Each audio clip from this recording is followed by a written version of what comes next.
I just want to welcome you. And again, my name is James. I'm the executive pastor here at New Day Church. And we are in a series called Afterlife, in which we are talking about all things afterlife and what happens after we die and what heaven is like. And honestly, I don't know about you, it's been a very fascinating series for me. In our small group this past Wednesday, we were talking about all the things Pastor John was talking about in regards to heaven and what's heaven like, and will my pet Sparky be there, and will I know my spouse in heaven? And it's like interesting questions, right? And so you get down these kind of theological rabbit holes and just talking about the what ifs. And so we were talking about that in our group. But as we were leaving, and as I was driving home, I started to think about it really.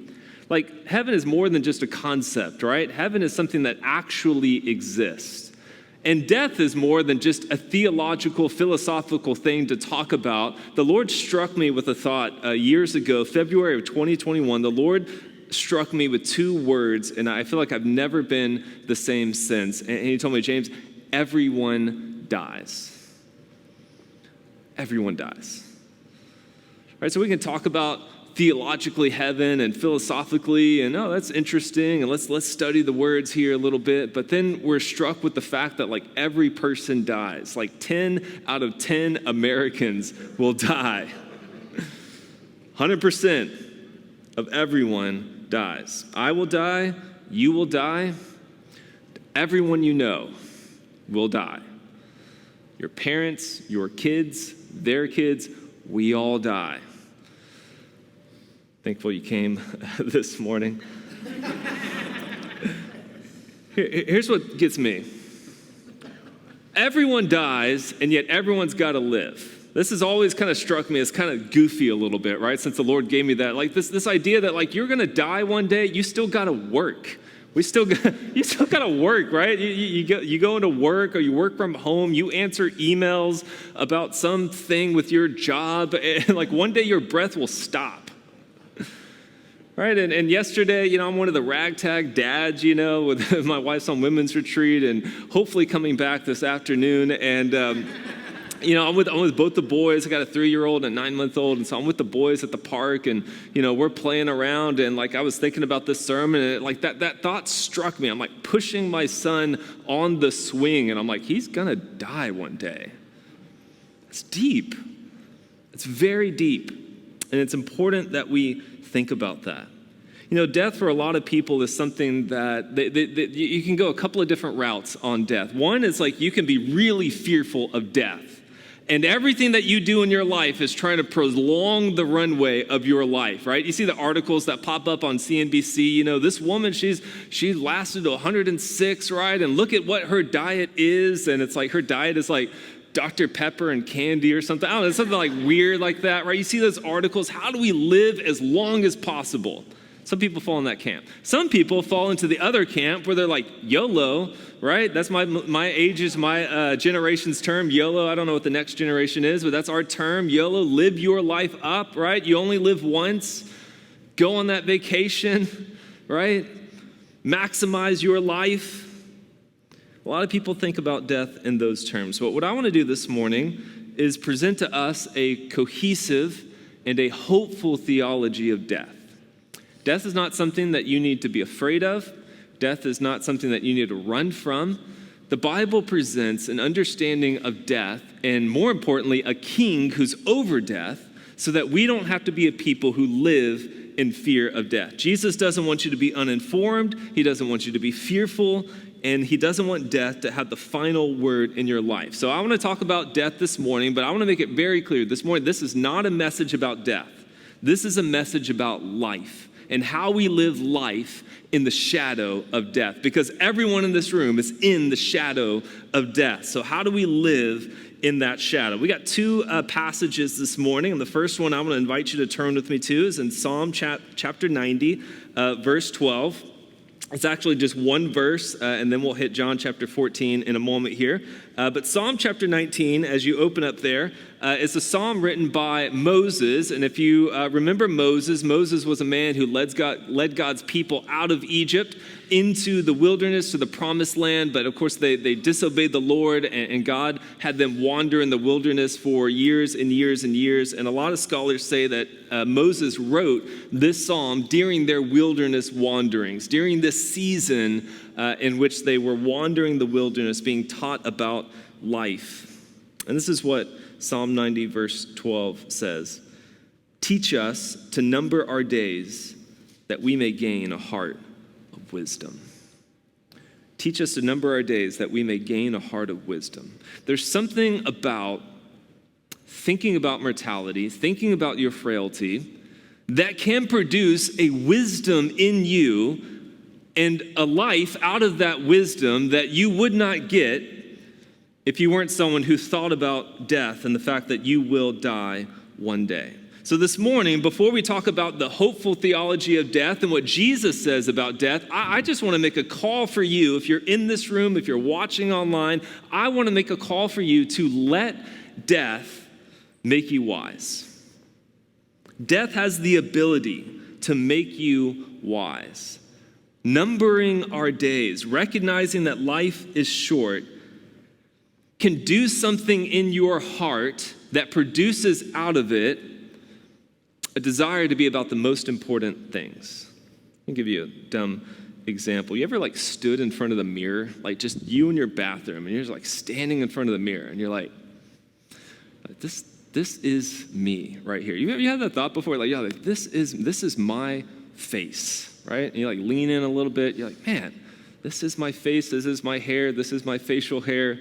This is my body. You've had those clarity is scary moments, right? This is how everyone perceives me, how I'm looking at it. It gives you a clarity over who you are. And in the same way, I think looking at death in the face, looking at death and recognizing that we will die gives us a clarity in our life. A clarity that refines our actions, our motivations, our choices. It leads us to remember that God is ultimately in control, and we're called to be serving him in this life. So many things to chase after in life, and Pastor John hit on some of those. Money, relationships, ease, vacations. But death reminds us to not just focus on this side of life, but to focus on the eternal as well. How are you focusing on the eternal? How is your marriage focused on the eternal? How is your parenting focused on the eternal? That's what death is supposed to do for us, to cause us to think about these things. A couple of days here, actually on Saturday, I'm about to run a 5K, and that's not a humble brag at all because I'm not an athletic guy at all. And I'm running with a couple of guys in our small group. It's a good cause. It's for radios, giving radios to people who don't have access to the gospel so we can broadcast the gospel to them overseas. And so it's a really good cause. And I don't know why, but I signed up for it last year, and I didn't really train. And then I signed up for it again this year, and I didn't really train. I have ran once. Here you go. There were a chart of the ratio between the number of times I have run and the number of times in which I've eaten a box of Cheez-Its. The ratio would be 1 to 15. All right, so that's where I'm at. And it got me thinking, right? In light of kind of what we're talking about, it got me thinking, I am living the perfect regimen in my life for not running a 5K. Everything I'm doing is perfectly suited for not running a 5K, right? I'm eating Cheez-Its. My wife got me a lot of snacks over the weekend. My shoes are sitting over there by the door. Everything I do is designed to not run a 5K. And in my future, in fact, 6 days from now, I'm going to be standing on a track about to run a 5K. And in fact, I'm getting a little anxious talking about it now. Here's the thing. I could run every day this week. And I still would probably not be ready. And for some of you super athletes, I get it. I'm not athletic. So I could run every day this week, and I could not be ready. That's why I bring that up. We give so little thought for most of our life to our ultimate destination and where we're going. We give so little thought to what we're training our soul to be or to do in eternity. And I wonder, why is that? Why do we spend so little time thinking about our soul in light of the fact that we know that we're going to die? Like, you're going to die. Your soul will be with the Lord or not forever. So that's what church is. It's us coming together and training our soul, not just for this life, but for the life to come. And so very practically this year, we're doing that in 3 ways. We're together as a church. We're starting our day with God. We have a Bible reading plan, and we're trying to get into it in the morning every single day, starting our day with God, keeping the most eternal first, keeping first things first. So we're doing that together, practicing that rhythm together as a church. We're training our minds and our souls to do that. Number 2, we're never missing church. We're reminding ourselves that like 6 days out of the week, you are being called to temporary things in this world, a temporary life, a temporary currency, temporary relationships. But church is an encouragement and a reminder for us to continue on this pilgrimage toward the one who is calling us home. And then number 3, as a church, we're training our soul by practicing confession with one another, actually changing our life, taking communion together, being a people who aren't just talking, but people who are letting Jesus talk so that we can change. So we're training our souls together as a church in light of the fact that one day we will die. Death can give you an incredible amount of wisdom if you take it to heart. And the Bible talks a lot about the fact, like it has different examples. It talks about it's better to go to a funeral than a party. That's literally a verse in the Bible, it says that. Because it's a reminder of the gravity and brevity of life. So I wonder this morning, do you allow death or this topic, do you try to shy away from this topic? Or don't think about your own mortality? Or if you do, will you let it produce a wisdom in your life? Let's see what Jesus says about death in John chapter 14, starting in verse 1. Feel free to open up there with me this morning. And before we talk about what Jesus says about death, I just want to remind us that like Jesus is someone who has seen death. Jesus died and Jesus was resurrected. And so I'm thinking if we're going to listen to anyone talk about death, let's talk to the guy who's seen death, the only one who's seen it and who has come back again. And so let's talk to him. And this is what Jesus says, very close to his own death. He says these words to his disciples. He says, "Let not your hearts be troubled. Believe in God and believe also in me. In my Father's house are many rooms. If it were not so, would I have told you that I go to prepare a place for you? And if I go to prepare a place for you, I will come again and take you to myself, that where I am, you may be also. And you know the way where I'm going." Now Thomas, who is one of his disciples, said to him, "Lord, we do not know the way or where you are going. How can we know the way?" And Jesus said to him, "I am the way and the truth and the life. No one comes to the Father except through me. If you had known me, you would have known my Father also. From now on, you do know him and have seen him."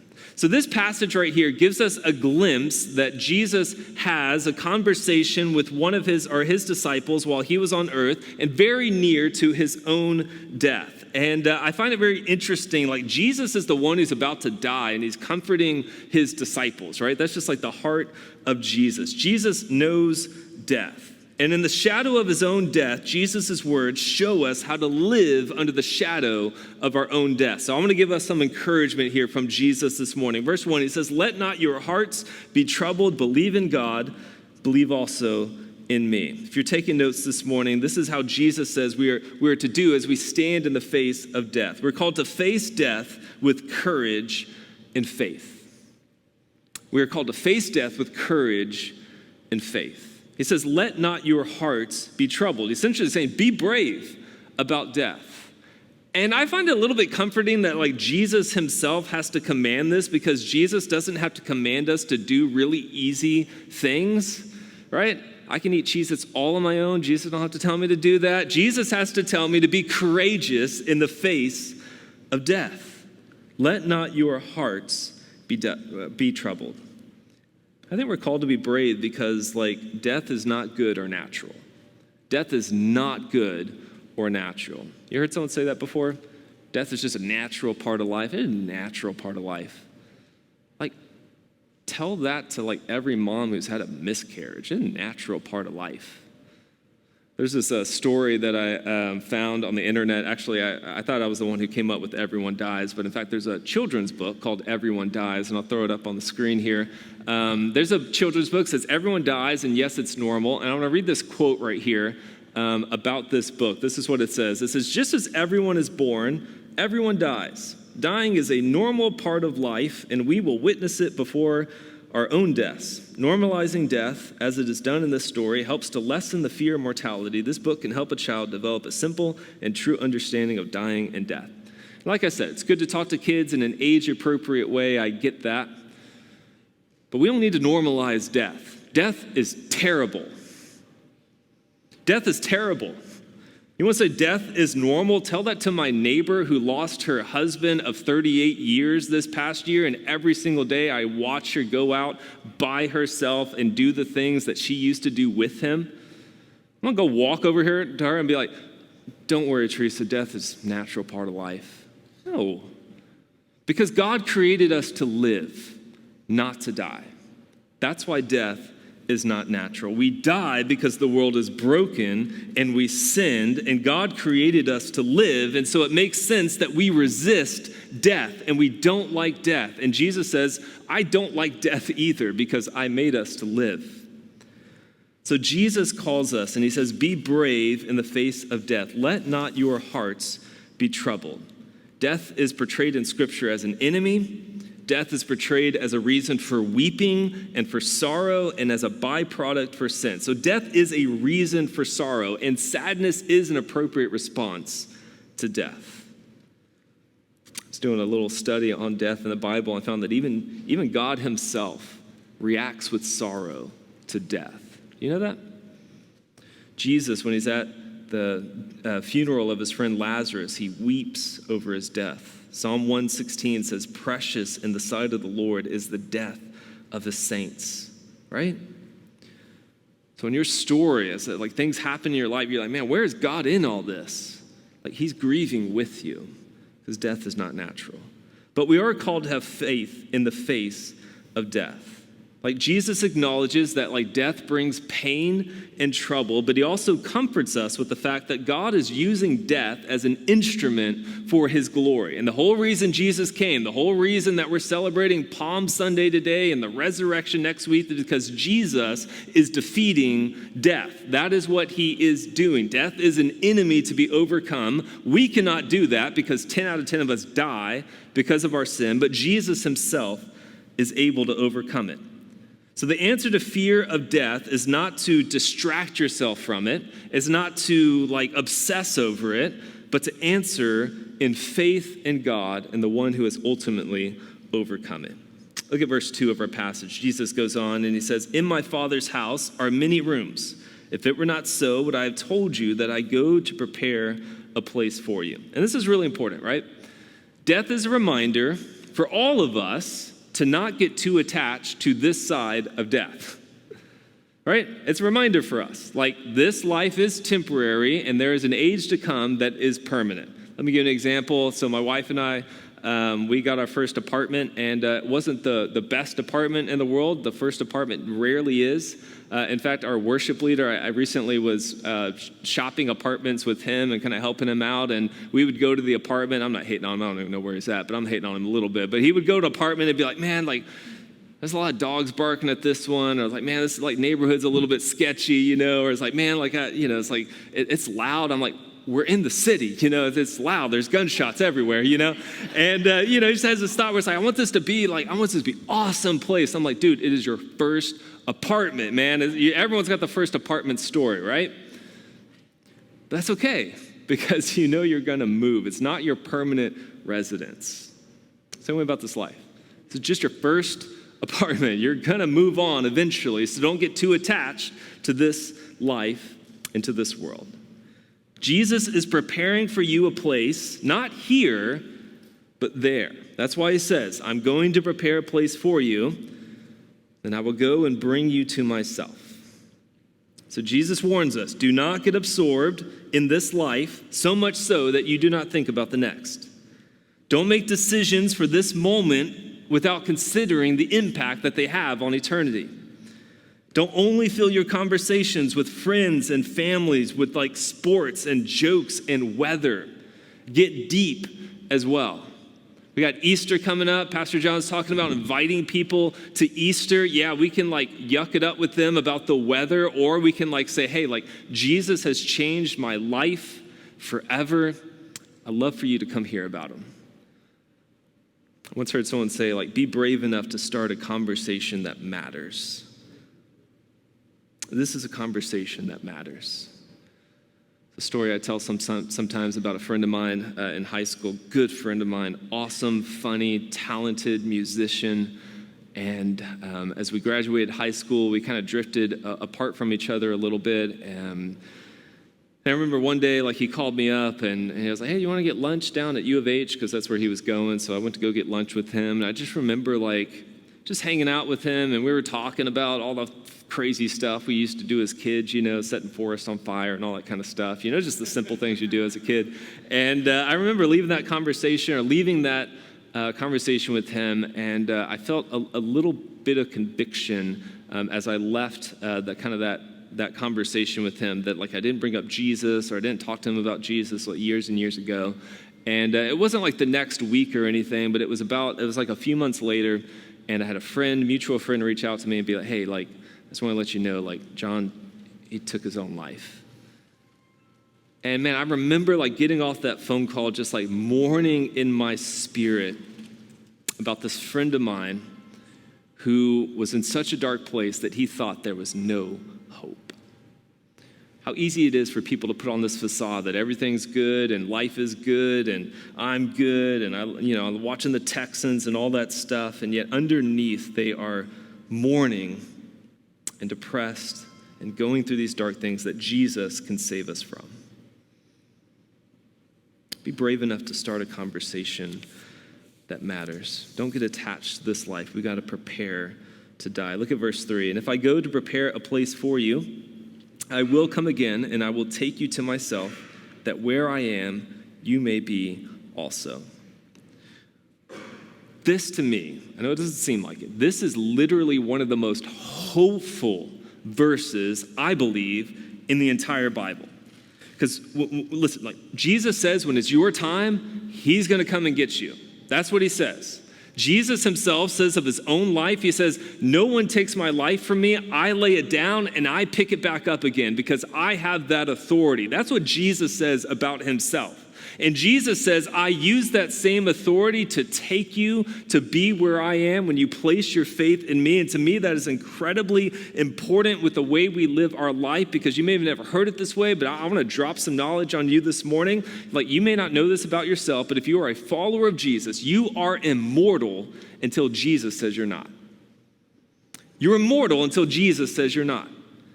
He says, no one takes my life from me. I lay it down with my own accord. I have the authority to lay it down and pick it back up again. And he has that authority in his life, and he has that authority in your life. And if Jesus has this authority, like, why are we spending our life fearful of death or trying to extend the runway of death? Why are we doing that and focusing on that instead of living our life under his kingship, honoring him with everything that we do? And I heard a quote the other day, I thought it was so powerful. It said, a fearful world needs a fearless church.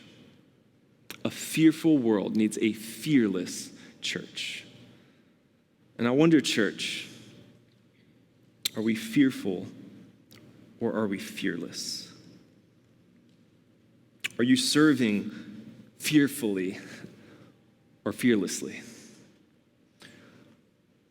Are you loving fearfully or fearlessly? Are you giving fearfully or fearlessly?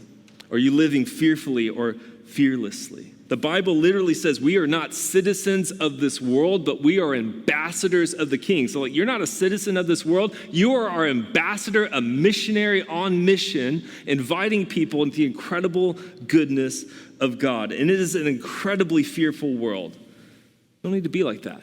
We are called to be a fearless church in light of this fearful world. We don't need to go around scared that money is going to run out, scared that health's going to run out. Like I'm called to use my time to honor Jesus in this life, not to prolong it, not to obsess about how short it is, but to use it to honor and love him with radical generosity, radical love, radical service, radical living. That's how we're called to live in this life. And Paul himself, I'm paraphrasing him, Paul himself says, man, if I wake up tomorrow and I'm in heaven, awesome.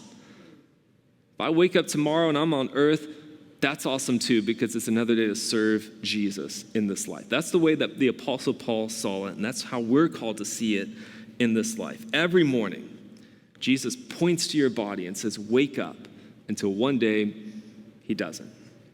And that's okay, because God is in control.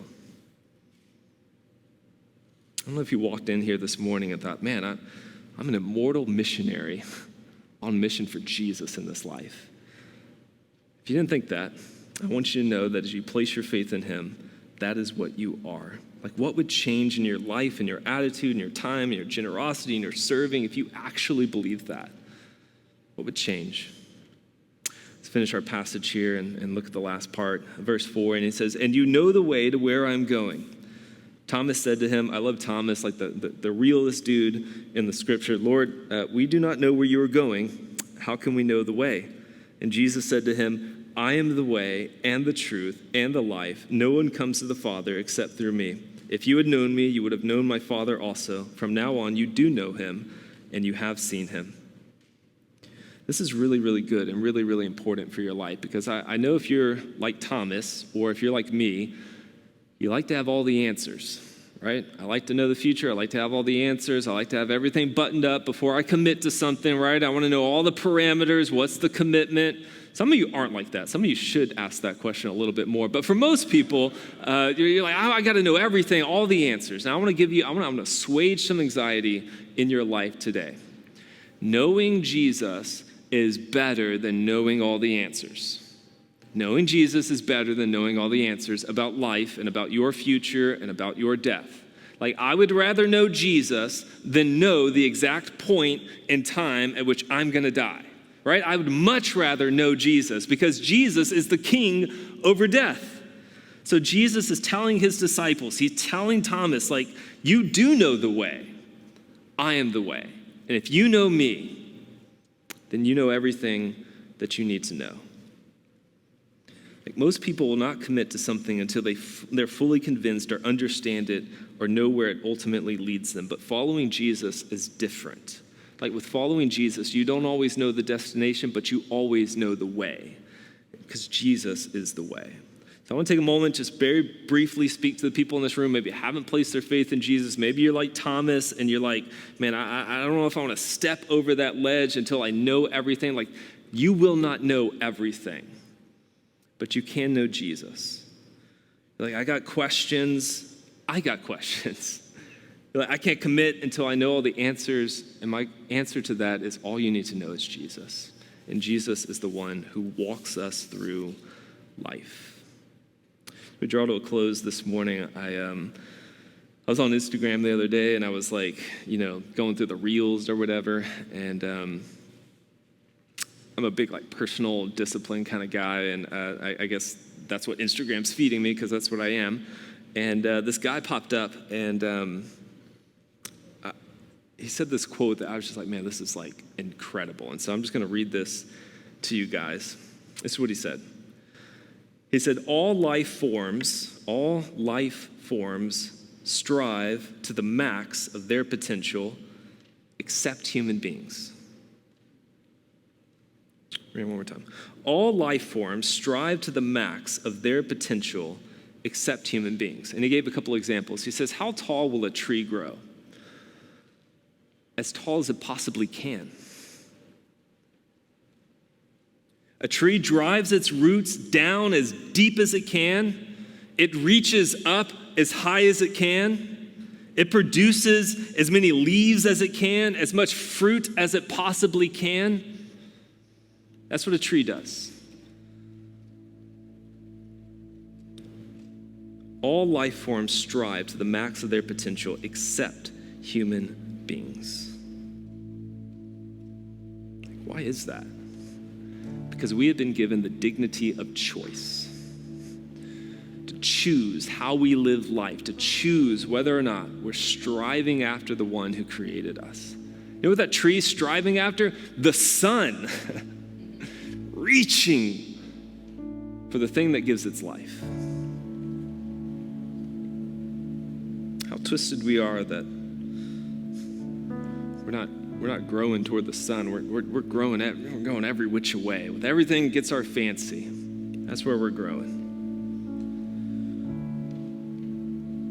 We are called to live this life for Jesus and then drop and then be with him forever.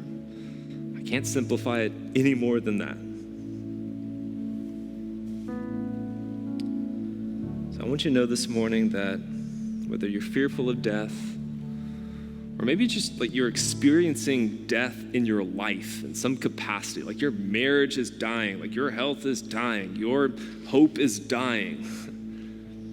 I want you to know that there's a word in the Bible that makes all of that come untrue. And we're going to celebrate it next week, but I want to give you a preview this week, and that word is resurrection. Resurrection is the power of God, not only over death, but over your life. Jesus can bring resurrection where things are dead, not just where things are dying, not just where things need a little bit of water. Jesus can bring resurrection where things are actually dead in your life. And my question for you is, do you believe that? It all hinges on that. Do you believe in the power of the resurrection?